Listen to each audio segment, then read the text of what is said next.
Astaghfirullah. Assalamualaikum warahmatullahi wabarakatuh.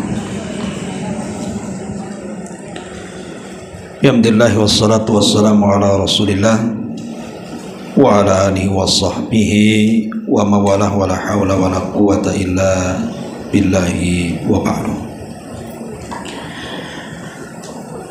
Kita lanjutkan kajian kita, masih membahas tafsir singkat dari surah Al-Baqarah, dan kita masuk pada ayat ke-134.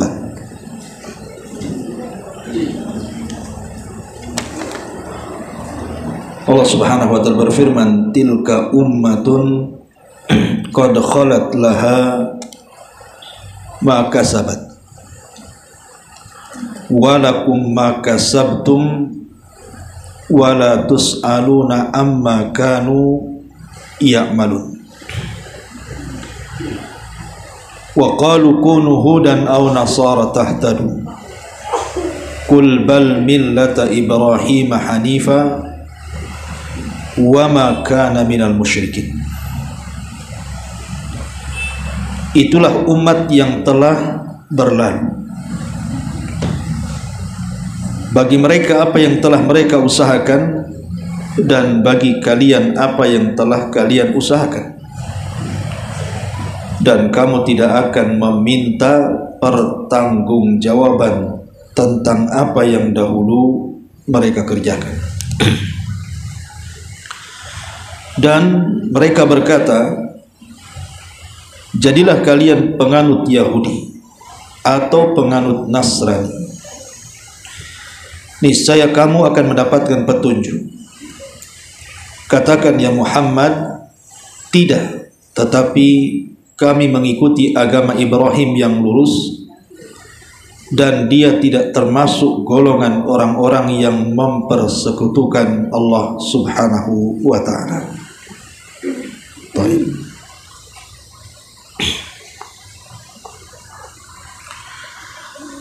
Di sini mu'alif rahim Allah Subhanahu wa ta'ala berfirman, yang sebelumnya bicara soal wasiat Nabi Allah Yaqub alaihi salatu wassalam.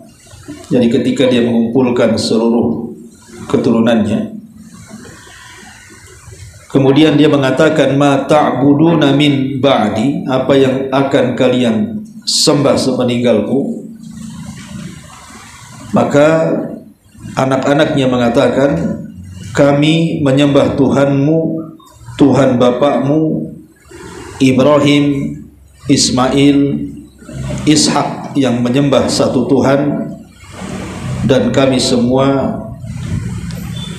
kepada Allah Subhanahu wa ta'ala berserah diri. Artinya kami semua beragama Islam. Kemudian Allah Subhanahu wa ta'ala di sini katakan, itulah umat yang telah berlalu. Bagi mereka yang telah mereka usahakan, dan bagi kalian apa yang telah kalian usahakan, semua ada pertanggungjawaban di hadapan Allah masing-masing. Masyarul muslimat yang dimuliakan Allah Subhanahu wa ta'ala, kita tahu bahwa orang-orang Yahudi ataupun orang-orang Nasrani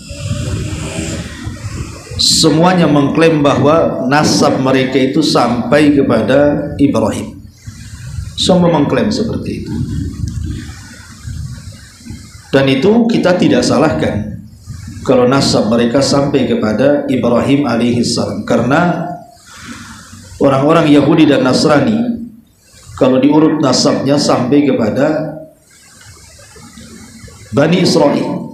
Bani Israel itu maksudnya keturunan Nabi Allah Yaqub alaihi salatu wassalam, dan Yaqub sendiri putra daripada Ishak, dan Ishak juga putra daripada Ibrahim. Jadi mereka berbangga dengan nasab. Karena berbangga dengan nasab itulah akhirnya kemudian mereka saling mengklaim bahwa Ibrahim itu adalah agama mereka.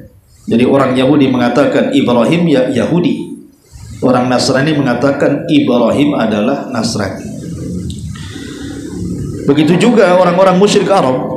Orang-orang musyrik Arab juga berbangga dengan nasab kepada Ibrahim. Karena kita tahu bahwa orang-orang Arab, khususnya nasab Nabi kita Muhammad SAW sampai kepada Adnan, dan itu disepakati. Kemudian dari Adnan kalau ditarik ke atas, maka sampai kepada Ismail alaihissalam dan Ismail putra Ibrahim. Sehingga orang Arab juga berbangga bahwa nasab mereka sampai kepada Ibrahim.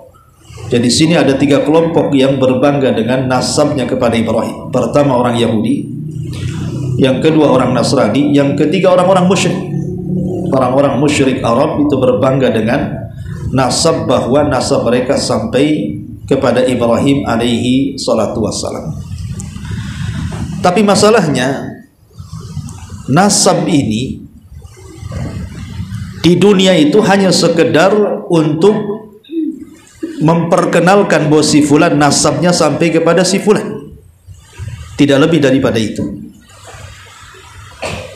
Lalu apa yang akan dibanggakan dengan nasab? Sementara nanti pada hari kiamat sendiri Allah subhanahu wa ta'ala menyebutkan dalam surah Al-Mu'minun ayat 101 itu, fala ansaba bainahum yawma idin wala yatasa'alun. Pada hari kiamat kata Allah subhanahu wa ta'ala, fala ansaba bainahum yawma idin. Jadi segala pertalian keluarga ataupun istilah kita nasab itu terputus pada hari kiamat. Bahkan mereka tidak mungkin juga saling bertanya soal nasab, karena nasab ini berhenti dengan berhentinya kematian. Jadi kalau kita sudah meninggal dunia, tidak ada lagi kemudian di hadapan Allah itu nasab kamu fulan ibn fulan, tidak.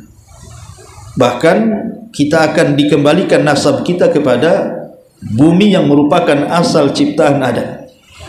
Allah mengatakan dalam surah Thaha ayat 55, minha khalaqnakum wa fiha nu'idukum wa minha nukhrijukum taratan ukhra. Dari bumi kami ciptakan kalian, dan kepada bumi kami kembalikan kalian, dan daripada bumi pula kami akan hidupkan kembali kalian di lain kehidupan.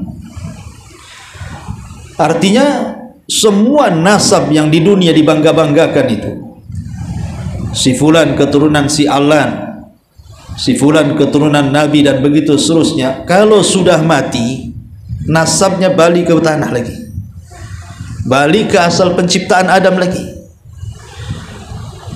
Makanya nanti pada hari kiamat tidak ada guna nasab itu. Dalam Al-Quran sendiri Allah subhanahu wa ta'ala hanya menjamin orang-orang yang masuk surga itu bukan dengan nasab, tapi dengan iman dan amal soleh. Makanya Allah mengatakan dalam surah Al-Baqarah, innal ladina amanu wa amilus salihat ulaika ashabul jannati hum fiha khalidun.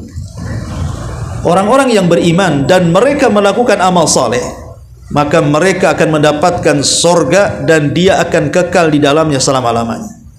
Lihat di sini Allah subhanahu wa ta'ala mengatakan bahwa sorga itu hanya bisa diraih dengan iman dan amal saleh, bukan dengan nasab. Bukan dengan nasab, sekali lagi. Walaupun nasab itu memang dikatakan oleh Ibnu Taimiyah rahimahullahu ta'ala, kalau memang betul anda ini dari zuriyah Nabi SAW, turunan Nabi SAW, maka kita menghormati kalian dalam bentuk ibadah. Ya, kita menghormati ahlul bait itu berpahala, karena itu sebuah ibadah. Karena Rasul yang mengatakan udzakirukumullahu fi ahli baiti, aku ingatkan kalian jaga keluargaku, kata Rasul. Jadi dengan menghargai dan menghormati mereka itu sebuah ibadah, betul dari sisi kita. Tetapi dari sisi yang mengaku keturunan ahlil bait, kemuliaan tidak mungkin diraih oleh seseorang kecuali dengan iman dan amal saleh. Anda yang mengaku ahlil bait itu harus tanpa imannya, tanpa takwanya, dan tanpa amal solehnya. Kalau tidak tanpa itu semua, apalagi kemudian kufur dan mendustakan ayat-ayat Allah, maka semua manusia masuk dalam firman Allah Azza wa Jalla, innal ladzina kafaru wa kadzdzabu bi ayatina ulaika ashabun nar hum fiha khalidun. Orang-orang yang kufur dan mendustakan ayat-ayat kami, maka mereka akan masuk ke dalam neraka dan mereka dikekalkan di dalamnya selama-lamanya. Baik yang kufur dan mendustakan itu ahli bait atau siapapun. Ya. Dari sini kita tahu bahwa barometer kemuliaan orang itu bukan di nasab, tetapi di iman dan amal saleh. Baru seseorang itu akan mulia, karena itu hakikat ketakwaan. Inna akramakum indallahi atqakum. Sesungguhnya yang paling mulia di antara kalian adalah yang bertakwa. Jadi saya ingin memukadimahi bahwa nasab, berbangga nasab Yahudi kepada Ibrahim, berbangga nasab Nasrani kepada Ibrahim, berbangga nasab orang-orang musyrik Arab kepada Ibrahim, itu dalam kacamata agama tidak ada gunanya. Karena nanti pada hari kiamat bukan itu yang dibanggakan. Di dunia bolehlah Anda berbangga dengan itu, tetapi di akhirat bukan itu yang dibanggakan. Karena di sini juga wasiat Nabi Yakub sebelumnya, dia tegas mengatakan wasiatnya kepada anaknya, ma ta'buduna mim ba'di. Apa yang kalian sembah sepeninggalku, kata Yakub. Apa kata anak-anaknya? Kami menyembah Tuhan yang satu, Tuhan yang disembah oleh bapakmu, oleh dirimu dan bapakmu Ibrahim.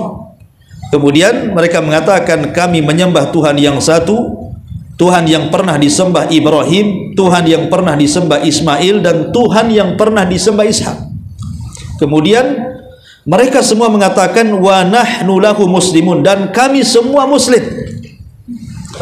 Dari sini kita tahu bahwa semua agama itu Islam. Ini buktinya anak-anak Yakub mengatakan, wa nahnu lahu muslimun. Semua agama itu Islam, dan itulah agama yang dibawa seluruh para nabi sejak zaman Adam sampai kenabian Nabi kita Muhammad sallallahu alaihi wasallam. Jadi Yahudi itu sebenarnya kalau menurut konsep Quran bukan agama. Nasrani juga bukan agama. Hindu, Buddha dan begitu seterusnya. Yang dikatakan agama itu yang muslim, yang berserah diri kepada Allah Subhanahu wa taala dan tidak menyekutukan Allah. Itulah dinu Ibrahim. Kalau mereka memang menasabkan agama kepada Ibrahim, harusnya agama mereka di atas tauhid. Tidak mengatakan Uzair itu anak Allah sebagaimana perkataan orang Yahudi, tidak pula mengatakan Isa itu anak Allah sebagaimana perkataan Nasrani, tidak juga mengatakan malaikat ini putri-putri Allah sebagaimana perkataan musyrik. Kalau memang semua menasabkan kepada Ibrahim, harusnya agama Ibrahim itu yang membawa tauhid lah, bukan membawa kesyirikan. Dan itulah hakikat agama Islam. Makanya dengan tegas mereka sendiri mengatakan, wa nahnu lahu muslim, dan kami semua muslim. Artinya orang yang berserah diri kepada Allah Subhanahu wa taala.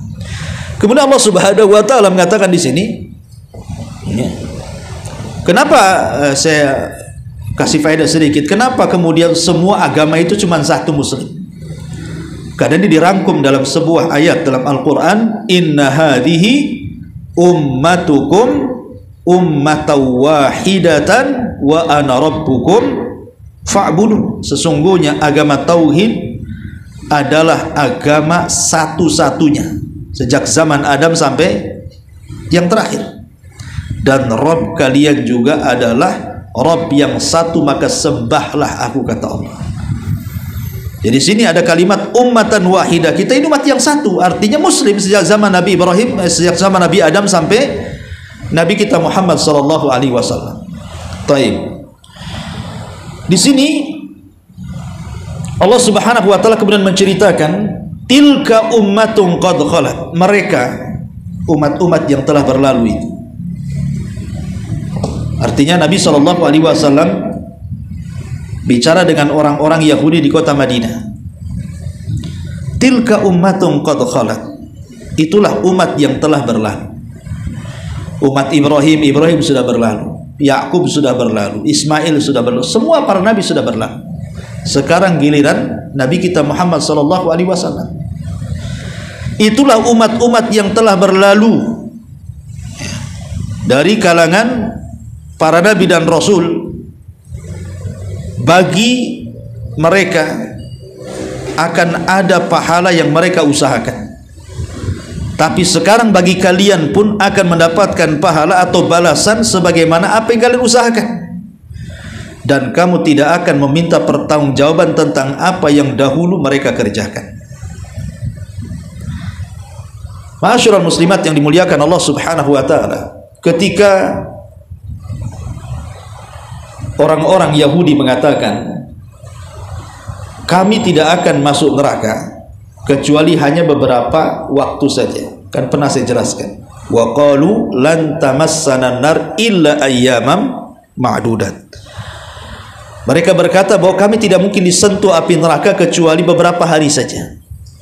Ada yang mengatakan kalaupun kami harus masuk neraka, kata orang Yahudi, paling lama 40 hari. Kenapa mereka mengatakan 40 hari? Kemudian mereka mengatakan karena 40 hari inilah adalah 40 hari kesalahan nenek moyang kami. Nenek moyang kami dulu salah. Mereka ketika Musa meninggalkan mereka ke Bukit Saina, mereka kemudian berpaling menyembah patung anak sapi yang dibentuk oleh siapa? Samiri. Itulah kesalahan bapak kami. Kesalahan bapak kami itu di situ 40 hari ditinggal Nabi Musa malah murtad menyembah patung anak sapi yang dibentuk Samiri. Maka kami tebus kesalahan itu. Sehingga mereka mengatakan kalaupun kami masuk neraka ya hanya 40 hari, itu pun sebagai tebusan kesalahan nenek moyang kami. Karena dulu mereka sedang ditinggal Nabi Musa murtad selama 40 hari menyembah patung anak sapi. Jadi masuk nerakanya itu kenapa? Karena ingin menebus kesalahan kakek buyut mereka. Makanya Allah katakan di sini, ya, tilka ummatun qad khalat min qabli, tilka ummatun qad khalat laha ma kasabat wa lakum ma kasabtum wa la tusalu amma kanu ya'malun. Itu umat sudah berlalu. Bagi mereka, mereka sudah mendapatkan balasannya dari Allah, dan bagi kalian pun akan mendapatkan balasannya dari Allah. Jangan dan kalian tidak akan dimintai pertanggungjawaban tentang apa yang dahulu mereka kerjakan. Masa kesalahan mereka kalian yang tanggung, gitu maksudnya. Nggak ada yang, kalau mereka nenek moyang kalian itu mereka kemudian murtad dan menyembah berhala, kemudian mereka tobat dengan saling membunuh, mereka sudah ada balasannya. Nggak ada kalian harus menebus-nebus kesalahan orang itu, nggak ada. Karena wala taziru waziratun wizra ukhra, orang itu loh akan menanggung dosanya masing-masing, nggak ada urusan dengan dosa orang. Sama dengan alasan orang-orang Nasrani ketika mereka mengatakan kenapa Isa mesti disalib, kenapa Isa mesti disalib, padahal keyakinan kita kaum muslimin Isa tidak disalib, Isa tidak dibunuh, dan Isa diangkat ke langit. Mereka mengatakan bahwa Isa disalib itu untuk menebus dosa. Dosa siapa yang ditebus? Dosa Nabi Adam, katanya. Karena Nabi Adam pernah melakukan dosa memakan buah larangan. Akhirnya ditebus oleh Isa dengan cara disalib dalam tiang gantungan. Walaupun kisah ini sendiri kita katakan bahwa Islam tidak sepaham dengan kalian, karena Allah mengatakan wa ma qataluhu wa ma sallabuhu walakin syubbiha lahu bal rafa'ahu Allahu ila sama. Isa tidak dibunuh, Isa tidak disalib, bahkan Isa diserupakan, bahkan Isa diangkat ke langit. Okelah dengan keyakinan kalian bahwa Isa itu disalib. Kemudian kalian berhujah bahwa disalibnya Isa itu untuk menebus dosa kesalahan Adam karena memakan buah larangan, akhirnya kemudian diturunkan dari sorga. Apa urusan dosa Adam dengan Isa? Ya. Makanya Allah mengatakan di sini, Allah luruskan, dan kamu tidak akan dimintai pertanggungjawaban tentang apa yang dahulu mereka lakukan. Itu urusan mereka. Mereka sudah ada amalan sendiri, sudah ada balasannya sendiri, dan mereka umat yang sudah berlalu, ya. Dan Allah pun akan membalas apa yang kalian kerjakan, dan tidak ada sangkut paut Anda dengan mereka. Ma'asyiral muslimat yang dimuliakan Allah Subhanahu wa taala. Dari sini ada faedah bahwa sehebat apapun, karena kan sebelumnya kita ini cerita nasab kan itu ya. Orang-orang Yahudi berbangga dengan nasab. Orang Nasrani berbangga dengan nasab. Orang-orang musyrik berbangga dengan nasab, keturunan semua dinasabkan kepada Ibrahim. Maka dalam Islam sehebat apapun nasab, anggaplah Fatimah. Fatimah itu jelas-jelas putri Nabi. Fatimah putri Nabi. Fatimah bintu Muhammad. Tapi Nabi SAW dengan tegas mengatakan kepada Fatimah, bahkan kepada seluruh kerabatnya di Bukit Safa, di awal permulaan dakwah itu, apa kata Rasul? Ya ma'syara Quraisyin, ishtaru anfusakum minallahi la ughni ankum minallahi syai'ah. Kemudian Rasul mengatakan, ya Bani Abdi Manaf, ishtaru anfusakum minallahi la ughni ankum minallahi syai'ah.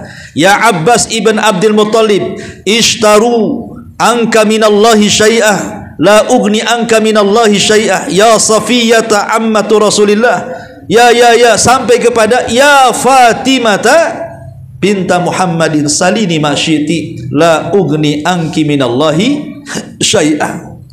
Ini Rasul mengumpulkan semua keluarganya loh, tidak ada orang lain. Di Bukit Safa itu yang dikumpulkan semua keluarga.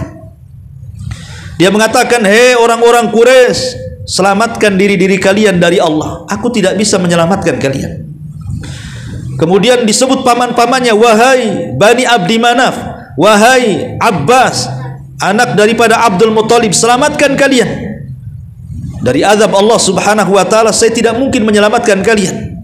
Kemudian sampai kepada menyebut Safiyah bibinya, menyebut yang lainnya, sampai kepada putrinya, ya Fatimata binta Muhammadin salini masyiti. Wahai Fatimah putri Muhammad, minta sesukamu di dunia ini. Kau mau minta harta ku kasih, minta uang ku kasih, minta rumah ku kasih, apapun soal dunia ku kasih. Tetapi kata Rasul, la ugni anki minallahi syai'a, aku tidak bisa menyelamatkan engkau dari azab Allah. Yang bisa menyelamatkan engkau adalah amalan yang kau lakukan. Jadi Nabi SAW mengajarkan jangan berbangga dengan nasab, gitu maksudnya. Ini Nabi yang ngomong nih kepada Fatimah, percuma loh kamu itu nasabnya anakku, tapi di hadapan Allah kalian gak akan selamat. Aku tidak bisa menolong. Kalau di dunia bisalah kau minta harta ku kasih, minta uang ku kasih, tapi di akhirat ya tidak bisa. Seolah-olah Rasul ingin mengatakan banyak-banyak beramal itu yang menyelamatkan kalian. Karena Allah yang mengatakan, la tus'aluna amma kanu ya'malun, ya, dan kamu tidak akan dimintai pertanggungjawaban tentang apa yang dahulu mereka kerjakan. Maknanya kerjaan orang itu kerjaan orang, pertanggungjawaban dia sendiri di hadapan Allah. Kerjaan kita ya kerjaan kita, dan kita pun akan bertanggungjawabkan di hadapan Allah Subhanahu wa taala. Ma'asyiral muslimat yang dimuliakan Allah Azza wa Jalla, betapa banyak kisah-kisah dalam Al-Quran bahwa nasab itu tidak menyelamatkan. Contoh Nabi Nuh, ya, apakah kemudian nasabnya menyelamatkan putranya? Kan'an tidak. Ketika Nabi Nuh alaihi salam berteriak-teriak kepada Kan'an, irkam ma'ana, wahai anakku, naik kau ke perahu, karena tidak ada fala asimal yaum, nggak ada orang selamat loh hari ini, semua pasti mati. Dengan sombongnya Kan'an mengatakan, sa'awi ila jabalin ya'simuni minal amri, katanya. Nggak perlu saya naik ke perahu wahai bapak, katanya. Saya akan naik ke bukit, tak mungkin air ini sampai ke bukit, katanya. Tetapi kemudian Nuh terus berteriak-teriak kepada anaknya untuk naik, tapi tetap tak mau anaknya naik terus, sampai akhirnya Allah mengatakan apa? Nuh, innahu laisa min ahlik, anakmu loh sudah bukan keluargamu lagi, tinggalkan saja. Akhirnya ditinggalkan. Dan Nuh menjadi anak yang durhaka dan kufur kepada ayahnya, mengikuti agama siapa? Ibunya. Karena ibunya, istrinya Nuh itu kufur. Akhirnya kemudian mempengaruhi, berhasil satu anak ini dipengaruhi, Kan'an ini. Yang tiga tetap ikut ayahnya. Lalu apa faedahnya nasab Kan'an dengan Nuh dan nasab istri sebagai istri daripada seorang nabi? Nggak ada guna, dua-duanya masuk neraka dan dikekalkan dalamnya. Lalu apa hubungan nasab di sini? Nggak ada kan begitu. Siapa lagi? Ibrahim. Ibrahim ini Nabi Abu al-Anbiya, bapaknya para nabi. Coba bayangkan, bapaknya para nabi lagi dia itu. Tapi apakah dia bisa menyelamatkan ayahnya Azar? Tidak. Nanti di akhirat dalam hadis yang sahih itu Ibrahim akan berjumpa dengan ayahnya, kemudian melakukan dialog, dan ayahnya mengakui kesalahannya. Tapi apalah gunanya orang kalau sudah di hadapan Allah? Tetap saja ayahnya juga dimasukkan ke neraka dan dikekalkan dalamnya. Siapa lagi? Abu Talib dengan Nabi SAW. Sampai Abbas radhiyallahu an mengatakan, ya Rasulullah, kamu tahu kan bagaimana jasanya Abu Talib itu dalam Islam? Kata Rasul, ya tidak diragukan, memang jasanya besar. Kata Abbas, apakah bermanfaat jasa besar itu untuk dia di akhirat? Kata Rasul, ya, dia harusnya dilempar ke gulungan ombak neraka, tapi aku selamatkan dan aku letakkan di sandal neraka, katanya, yang hanya satu tumit tapi cukup mendidikan kepalanya. Dan itulah orang kafir satu-satunya yang diringankan azabnya di neraka. Pertanyaannya, apakah Abu Talib keluar dari neraka? Tidak, cuma diringankan azabnya saja. Dari sini pertalian yang jelas-jelas nasab paman dengan ponakan, belum lagi kemudian jasanya Abu Talib dalam Islam yang luar biasa, pun tidak bisa menyelamatkan nasabnya. Padahal dia dekat dengan Nabi SAW, bahkan yang merawat Nabi dari kecil lagi, bahkan dianggap ayah angkat lagi. Jadi lalu apa yang dibanggakan dengan nasab? Itulah umat yang telah berlalu, baginya apa yang mereka telah usahakan, dan bagi kalian apa yang telah kalian usahakan, dan kamu tidak akan dimintai pertanggungjawaban tentang apa yang dahulu mereka kerjakan.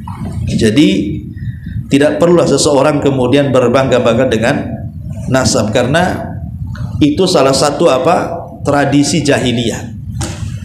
Tradisi jahiliyah ini di antaranya kata Nabi SAW, arba'un min umuril jahiliyati la yatrukuhun, kata Rasul.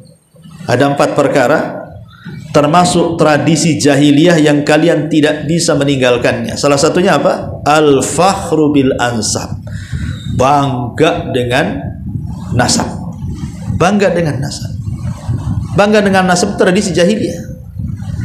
Apalagi sekarang kan, demi popularitas, kadang-kadang demi dunia, orang sampai kemudian mengaku-ngaku nasabnya sampai kepada Nabi SAW.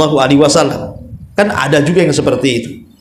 Padahal salah satu dosa besar itu ketika seseorang menasabkan sesuatu kepada yang bukan bapaknya. Itu dosa besar hukumnya. Imam Zahabi masukkan bab tentang termasuk dosa besar orang yang menasabkan kepada yang bukan nasabnya. Nggak boleh seseorang ngaku-ngaku begitu kan, karena makanya kenapa ilmu nasab itu dalam Islam juga penting sekali, supaya jangan orang mengaku-ngaku nasab, sehingga ketika orang mengaku nasab akhirnya banyak syariat Islam kabur gara-gara nasab.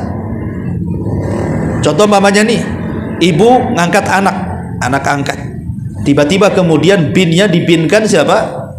Suami ibu, padahal itu anak angkat bukan anak kandung. Konsekuensinya apa, Bu? Kalau sudah dinasabkan kepada ayah angkatnya, nanti terkait dengan mahram. Nanti disangka mahram padahal bukan mahram.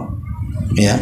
Terkait dengan waris, disangka mewarisi padahal bukan ahli waris. Ya. Kemudian juga ikhtilat dalam rumah. Ya, karena kan ada batasan aurat wanita dengan saudara kandung, ada batasan aurat wanita dengan yang bukan mahramnya. Akhirnya akan banyak kerusakan nanti di situ tuh. Umpamanya kalau mungkin kita dengan saudara kita boleh salaman kan gitu ya. Tapi apakah anak angkat dengan saudara angkatnya boleh salaman? Tidak boleh. Mereka bukan siapa-siapa kok, itu karena kebaikan kita aja ngangkat anak orang kita besarkan. Lah ketika kemudian nasabnya kemudian dinasabkan kepada bapak angkatnya bercampur dengan saudara angkatnya yang merupakan anak kandung dari bapak angkatnya, nanti banyak hukum-hukum masalahnya besar itu. Makanya hukum nasab diatur dalam Islam tuh. Nggak sembarang main nasab-nasabkan aja. Ya. Ma'asyiral muslimin yang dimuliakan Allah Azza wa Jalla. Di sini Allah Subhanahu wa taala ingatkan soal berbangga dengan nasab. Nggak perlu bangga dengan nasab. Karena nasab itu manfaatnya di dunia hanya untuk mengenal kamu anak siapa. Kamu sih anak siapa? Supaya kalau tahu anak siapa-siapanya nanti ketemu tuh. Oh, nggak bisa kamu menikah dengan saya, karena ini bapakmu dengan bapak saya, pamannya begini kan gitu. Dan itu hanya itu saja kenal nasab itu. Oh, dulu kamu disusui ya dengan ibu saya. Oh, nggak bisa nikah, kita berarti saudara sesusuan. Nah, jadi tahu akhirnya. Jadi hanya untuk mengenal saja si fulan dari kabilah si fulan, dari marga si fulan, dari kampung si fulan, anak si fulan, gitu saja. Tapi bukan itu yang menyelamatkan kita di akhirat. Makanya dengan tegas Rasul mengatakan, man batta'a bihi amaluhu lam yusri' bihi nasabuhu. Kalau amalnya lambat, tidak bisa dikejar nasabnya. Nasab itu tidak bisa mengejar amalan, ya. Yang bisa mengejar kita masuk surga itu ya amalan, nasab tidak bisa, ya. Kemudian Allah Subhanahu wa taala di sini mengatakan, wa qalu kunu hudan aw nasara tahtadu qul bal millata Ibrahim hanifa wa ma kana minal musyrikin. Dan mereka ini siapa? Yahudi dan Nasrani. Mereka mengatakan, jadilah kalian penganut Yahudi. Itu kata Yahudi. Atau jadilah kalian pengikut Nasrani. Itu kata Nasrani. Jadi Yahudi mengklaim agama mereka paling benar, sehingga mereka mengatakan jadilah kalian pengikut Yahudi. Nasrani pula paling benar dan mengatakan jadilah kalian pengikut Nasrani, nanti selamat. Maka Allah Subhanahu wa taala katakan di sini, qul bal millata Ibrahim hanifa. Maka katakan, sesungguhnya agama yang lurus adalah agama Ibrahim, bukan agama Yahudi, bukan agama Nasrani. Kenapa? Karena Ibrahim itu wa ma kana minal musyrikin. Dia bukan orang yang tergolong menyekutukan Allah Azza wa Jalla. Kenapa di sini Yahudi dan Nasrani tidak kompak? Kenapa keduanya tidak mengatakan yang paling benar Yahudi, atau keduanya mengatakan yang paling benar Nasrani? Kenapa kedua-duanya berbangga dengan agamanya masing-masing? Kullu hizbin bima ladaihim farihun. Setiap kelompok berbangga dengan kelompoknya masing-masing. Kata Yahudi, jangan ikut Nasrani, agama kami yang paling benar. Kata Nasrani, jangan ikut Yahudi, agama kami yang paling benar. Maka Islam tengah-tengah, tidak mengikuti Yahudi, tidak mengikuti Nasrani, ikuti Ibrahim. Ini yang benar, kata Islam. Hei Yahudi, bukankah engkau yang menasabkan diri kepada Ibrahim? Kau berbangga dengan nasab kalian kepada Ibrahim. Hei Nasrani juga sama, kau berbangga dengan Ibrahim dan merasa bahwa nasab kalian kepada Ibrahim. Harusnya berbangga itu jangan nasab saja dong. Agama yang dibawa Ibrahim pun bangga harusnya. Masa bangga nasabnya saja, agamanya tak bangga? Ya, harusnya dua-dualah, bangga nasab, bangga agama. Seperti kita Nabi kita Muhammad SAW nasabnya sampai Ibrahim. Kita bangga punya Nabi nasabnya sampai kepada Ibrahim. Tapi kita bangga juga dengan agama yang dibawa Ibrahim. Itulah agama yang dibawa Nabi kita Muhammad SAW. Bangga dua-duanya. Kenapa demikian? Karena agama Ibrahim berbeda dengan agama kalian. Agama yang dibawa nenek moyang kalian Ibrahim itu agama di atas tauhid. Sementara agama yang kalian bawa itu mengandung kesyirikan. Mengatakan Uzair anak Tuhan, mengatakan Isa anak Tuhan, bahkan mengatakan Isa itu Tuhan, dan begitu seterusnya. Apakah mungkin disamakan agama Ibrahim dengan agama kalian? Ya tidak sama. Satu agama tauhid, satu agama syirik. Beda agama tauhid dengan agama syirik. Makanya kalau seandainya datang orang liberal dan mengatakan bahwa semua agama itu sama, kita katakan, dari mana kau katakan semua agama sama? Tidak semua agama itu sama. Karena kalau menyamakan semua agama itu sama dengan mencampur adukan kesyirikan dengan tauhid namanya. Islam ini agama tauhid, jangan dicampurkan dengan agama kesyirikan yang mengatakan Uzair anak Tuhan, Isa juga anak Tuhan. Tidak sama. Kita katakan kul huwallahu ahad, Allahus samad, lam yalid wa lam yulad. Allah itu tidak beranak dan tidak diperanakkan. Sementara mereka mengatakan Allah beranak.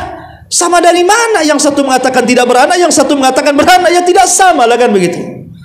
Makanya tidak benar ucapan seperti itu. Tapi lihat orang Yahudi mengklaim Yahudi yang paling Yahudi, itulah agama yang paling benar. Nasrani mengklaim Nasrani adalah agama yang paling Nasrani, itulah yang paling benar. Dari sini kita tahu bahwa dua agama ini sampai kiamat tidak akan kompak. Orang Yahudi tidak akan mengakui kenasranian, dan Nasrani juga tidak akan mengakui keyahudian. Alasannya apa? Karena orang Yahudi mereka mengingkari kerasulan Isa. Yahudi mana mau mengakui Isa sebagai nabi? Kenapa? Alasannya karena Isa sudah merubah-rubah Taurat. Kita tahu bahwa dari zaman Nabi Musa diutus, kemudian turun Taurat, semua para nabi mendakwahkan Taurat. Semua para nabi, mulai daripada Yusa ibn Nun, kemudian turun kepada Hazkiel, kemudian turun kepada Ilyas, kemudian Alyasa, Zulkifli, Sulaiman, Daud, dan begitu seterusnya. Mereka nabi, tapi hukum yang mereka pakai apa? Taurat. Hatta Zabur sendiri yang diturunkan kepada Daud, Zabur itu tetap juga Daud mengacu kepada Taurat kalau soal hukum-hukum. Karena Zabur itu hanya isinya nasihat, tidak ada hukum halal haram di situ. Makanya Zabur itu hanya sekedar digunakan untuk zikir saja bahasa kitanya. Mungkin bahasa kita solawatan gitu saja ya. Ya, untuk zikir saja. Makanya Daud itu terkenal suaranya indah karena suka taranum dengan Zabur. Tapi hukum yang dipakai oleh Daud bukan Zabur, karena Zabur nggak ada halal haramnya, tetap mengacu kepada Taurat. Sampai datang Isa. Isa ini yang melakukan perubahan.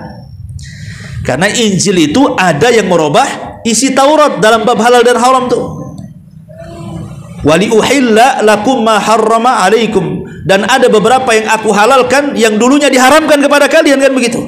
Jadi Injil ini ada perubahan, maksudnya merubah Taurat ya.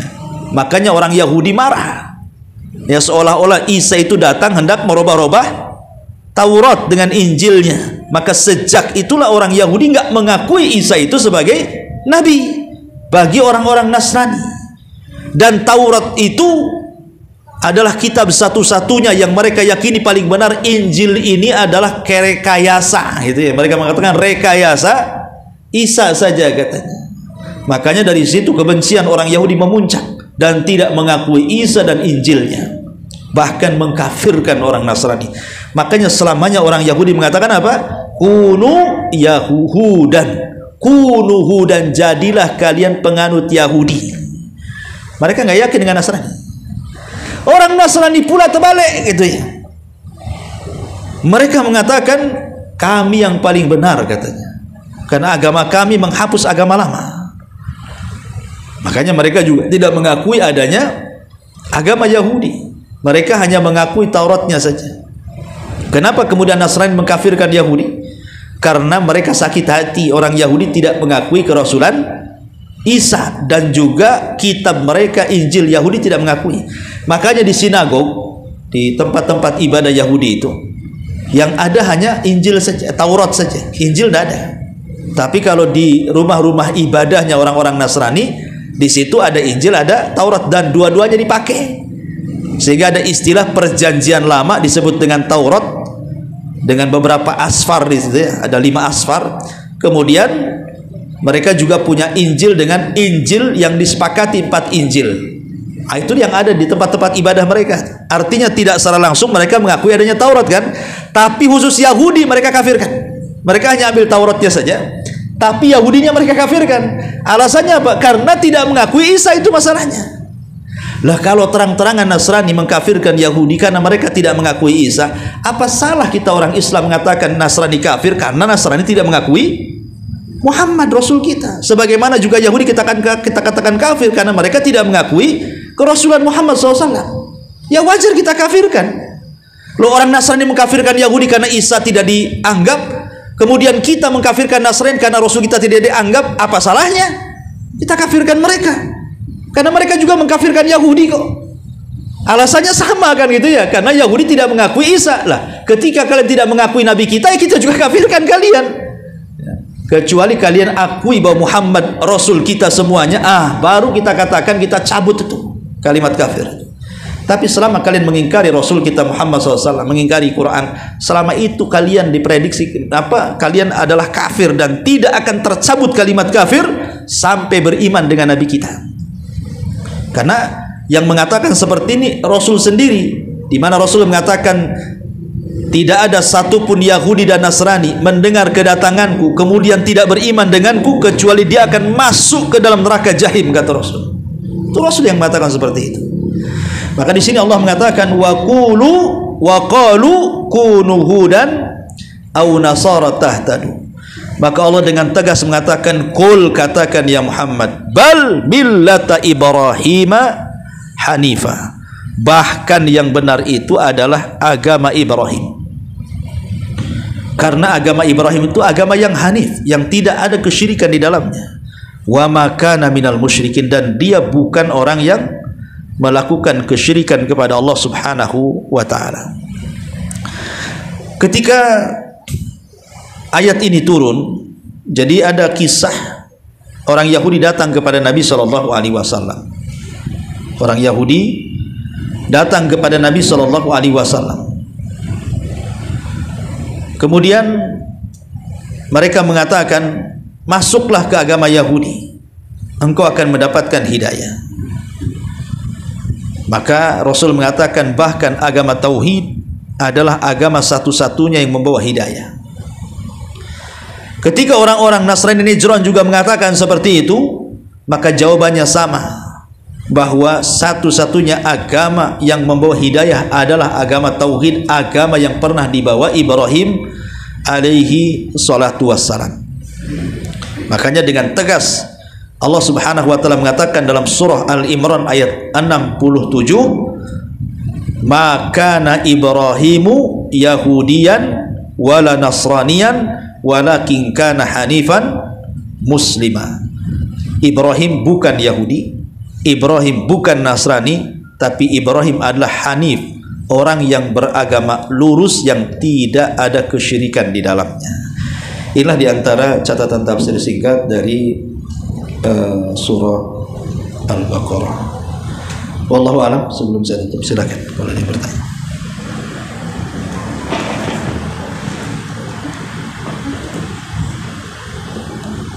Assalamualaikum, izin bertanya Ustaz. Ya, waalaikumsalam. Tadi di akhir ayat itu adalah umat yang terdahulu, baginya apa yang telah diusahakannya, dan bagi kamu apa yang kamu usahakan, dan kamu tidak akan diminta pertanggungjawaban terhadap apa yang mereka kerjakan. Nah, kan ada dalil yang mengatakan setiap pemimpin akan diminta setiap orang adalah pemimpin dan mereka akan dimintai pertanggungjawaban atas apa yang mereka pimpin. Apakah ayat yang 134 tadi itu hanya berlaku untuk dari bagi Nasrani dan Yahudi, ataukah sekarang bisa ada kaitannya, Ustaz? Ya, alhamdulillah. Ini kan konteksnya ayat ini, kebanggaan orang-orang Yahudi dan Nasrani dan menasabkan nasab mereka kepada Ibrahim, Yakub, Ishak, kan begitu, orang-orang terdahulu. Jadi mereka membanggakan diri dengan nasab itu sebenarnya. Ayat ini bicara soal itu.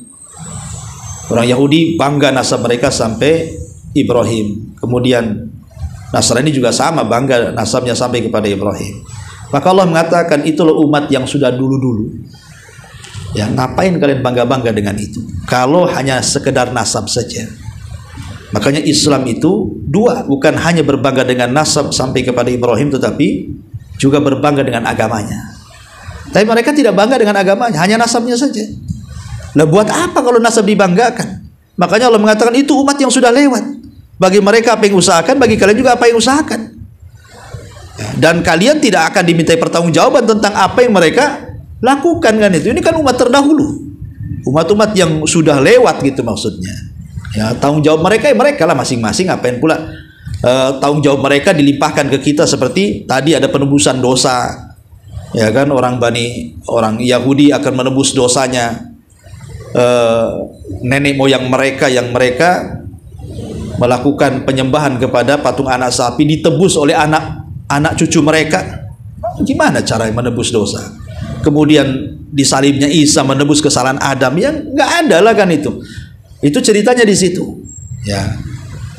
Tetapi kalau umpamanya yang dimaksud tadi pertanyaan, lalu bagaimana dengan setiap pemimpin itu akan dimintai pertanggungjawaban? Karena memang pemimpin itu dia memimpin orang yang di bawahnya, tanggung jawab dia orang yang di bawahnya itu. Kalau dia umpamanya jadi pemimpin yang adil, maka dia akan membawa kebaikan bagi umat dan juga bagi dia baik di dunia dan di akhirat. Kalau dia zalim, ya jelas dia akan menanggung semua dosa rakyatnya karena itu di bawah dia dan masih hidup. Ya. Dengan kebijakan yang jahat kalian akhirnya menyengsarakan orang. Zalim. Nah, kalau zalim ya harus ada pertanggungjawaban kan, itu zalim sama orang. Tapi kalau dia sudah berusaha ya berbuat adil, tapi juga Allah takdirkan ya mudah-mudahan Allah mengampuni dosa-dosanya. Tapi kalau dengan sengaja melakukan kezaliman, maka di antara 3 orang yang tidak akan diajak bicara, tidak akan dilihat, bahkan bagi mereka azab yang pedih, salah satunya malikun kadzab, pemimpin pendusta. Ya, itu keras sekali. Tapi kalau dia adil, sab'atun la yudhilluhumullahu fi dhillihi yauma la dhilla illa dhilluh. Kemudian Rasul mengatakan al-malikul adil, 7 orang yang akan mendapatkan naungan di hari yang tidak ada naungan kecuali naungan Allah pada hari kiamat. Salah satunya yang pertama pula diletakkan pemimpin yang adil. Kalau pemimpin adil ada balasannya, pemimpin yang jahat ya ada balasannya lah kan gitu. Ingat ketika Rasul menyurati kepada Raja Herakli untuk masuk Islam, apa kata Rasul? Kalau engkau tidak masuk Islam, maka engkau akan menanggung dosa Arisiyin. Semua warga Arisiyin itu akan kau tanggung dosanya kalau kau tak masuk Islam, kata Rasul. Jadi memang semakin banyak pertanggungjawaban ke bawah, maka semakin banyak permintaan di hadapan Allah Azza wa Jalla untuk mempertanggungjawabkannya. Umpamanya keluarga, makin banyak keluarga, perusahaan makin banyak anak buah, dan begitu seterusnya kan. RT mungkin baru satu RT aja, nanti wali kota ya satu kota, nanti gubernur satu gubernur, bagaimana satu negara kan gitu ya. Makanya makin banyak orang yang dipimpinnya, maka makin berat pertanggungjawaban di hadapan Allah Azza wa Jalla. Tapi juga makin banyak pahala yang didapat kalau didoakan baik kan itu.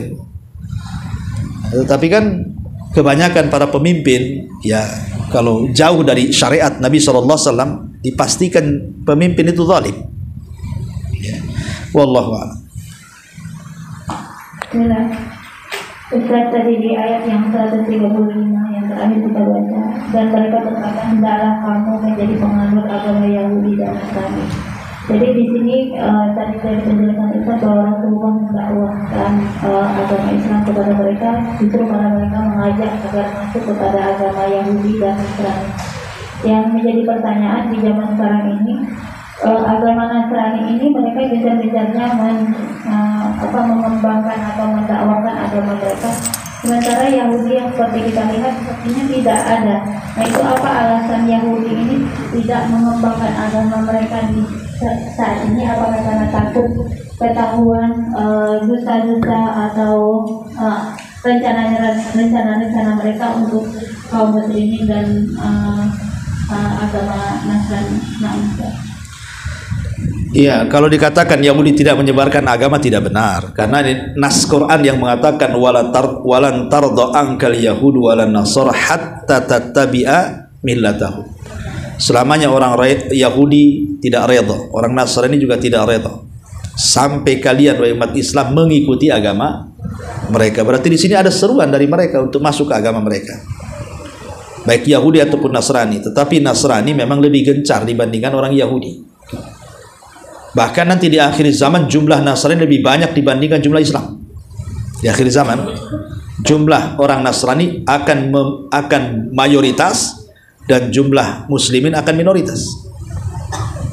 Dan itu pernah ditanyakan kepada Nabi SAW alasan-alasan mereka, kenapa mereka mudah berkembang dan Islam itu tidak mudah berkembang. Salah satunya mereka sayang dengan fuqara wal masakin. Orang-orang Nasrani itu senang mereka bantu. Kemudian mereka tidak mudah kecewa. Jadi kalau kalah perang mereka tidak futur, mereka akan bangkit kembali. Ya, banyak disebutkan ada 5 itu. Kenapa perkembangan Nasrani akan pesat di akhir zaman? Ya intinya mereka berdakwah dengan uang, itu intinya. Sementara orang Islam ini bakhil kadang-kadang kan gitu. Ya, sehingga akan sulit untuk berkembang. Tetapi walaupun mereka mayoritas, kita minoritas, tetap saja kalau perang kita menang di akhir zaman. Karena kita umat yang berkualitas, bukan dilihat dari kuantitas tapi kualitasnya. Tapi orang Yahudi itu ada prinsip bagi mereka. Karena Yahudi itu mereka ada prinsip bahwa yang jadi Yahudi itu harus orang Yahudi. Mereka tidak mau merusak nasab. Ya, jadi orang-orang Yahudi itu ya maksudnya kakek buyut sampai ke atasnya betul-betul turunan Yahudi. Kalau bukan turunan Yahudi kemudian dimasukkan ke dalam Yahudi itu merusak nasab kata mereka. Makanya jumlah mereka tidak banyak segitu-gitu. Tapi mereka terus mendakwahkan pemahaman-pemahaman Yahudi dengan tidak harus memasukkan orang ke dalam Yahudi. Yang penting dirusak aja agama orang. Yang merusak Nasrani juga Yahudi. Yang merusak Nasrani kan Yahudi. Yang kemudian memunculkan keyakinan-keyakinan yang sekarang ma'ruf, ya, Trinitas dan begitu seterusnya gitu kan. Itu kan awalnya yang merusak orang-orang Yahudi. Setelah 300 tahun wafatnya Isa bin Maryam, baru muncul pemahaman-pemahaman yang menyimpang dari ajaran kemurnian Nasrani. Begitu dalam sejarah. Lah yang merusak Islam juga Yahudi sama.